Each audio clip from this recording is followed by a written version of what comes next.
अनंतकोटि ब्रह्मांड नायक राजाधिराज सच्चिदानंद सद्गुरु श्री ब्रह्म चैतन्य महाराज की जय। श्री राम समर्थ। 4 फरवरी। भगवान के नाम में ही वासना का क्षय निहित है। हम सब जीव वासना में उलझे हुए हैं, क्योंकि हमारा जन्म ही वासना से हुआ है। वासना का मतलब है जो है वह तो रहें और अधिकाधिक मिलता रहें।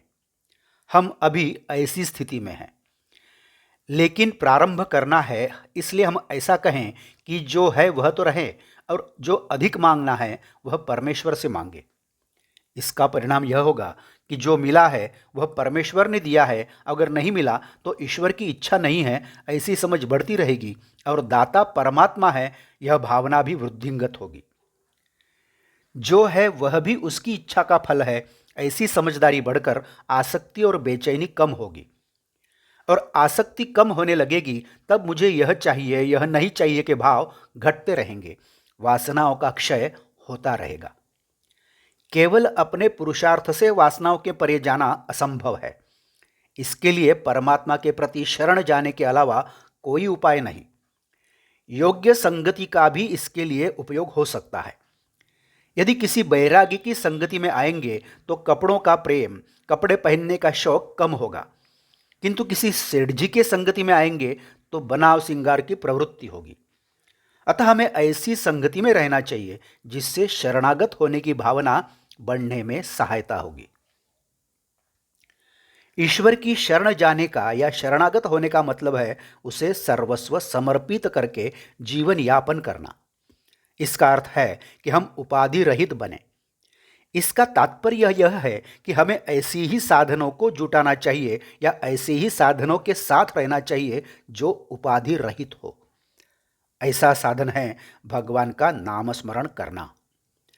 काल, बेला, परिस्थिति, ऊंच नीच भाव, स्त्री पुरुष, विद्वत्ता अडानीपन, अमीरी गरीबी, स्वास्थ्य अस्वास्थ्य आदि कोई बात नाम स्मरण में बाधा निर्माण नहीं कर सकती। नाम स्मरण के लिए कोई साधन या उपकरण भी अनिवार्य नहीं होता, वह तो हम अपने हृदय में निरंतर रख सकते हैं।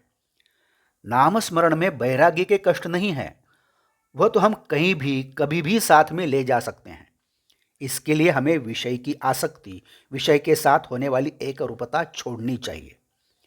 भगवान मेरे साथ है, ऐसी श्रद्धा रखने पर वृत्ति विषय के साथ एकात्मन नहीं हो पाती। हनुमान जी ने सीता जी को मुद्रिका दी, उसे देखने पर सीता जी को श्री रामचंद्र के स्वरूप का स्मरण हुआ। इसी प्रकार हमें भी नाम स्मरण करते समय ईश्वर का ही निरंतर स्मरण होना चाहिए। भगवान के अनुसंधान में जो बंधा हुआ रहता है, मानो उसने काल को पराजित कर दिया है। ऐसे लोगों के मन में मृत्यु का डर क्यों होगा? भगवान को सर्वस्व समर्पित करने के कारण उसके मन में वासना क्यों बची रहेगी? और जहां वासना बची नहीं है वहां मृत्यु का प्रवेश नहीं हो पाता। वासना नष्ट होने का मतलब है देह बुद्धि नष्ट होना। वासनाओं के क्षय में अहम की मृत्यु है और अहम की मृत्यु देखने के लिए हमें भगवान का नाम स्मरण निरंतर करना चाहिए। आज का बोध वचन यह पूर्णतया सत्य है कि वासनाओं का क्षय भगवान के नाम स्मरण में है। जानकी जीवन स्मरण जय जय राम। नमस्कार। मराठी और हिंदी में श्री महाराज की प्रवचन आप हर रोज सुन रहे हैं, लेकिन आपसे विनती है कृपया चैनल को भेंट देकर प्लेलिस्ट देखिए। प्लेलिस्ट के जरिए आप कोई भी प्रवचन अपनी सुविधा के अनुसार सुन सकते हैं। मैं फिर से एक बार आपसे कहना चाहूँगा कि यदि आपने अभी तक चैनल सब्सक्राइब नहीं किया है तो कृपया सब्सक्राइब करिए, लाइक करिए, शेयर करिए, कमेंट्स दें, बेल आइकन दबाना मत भूलिए।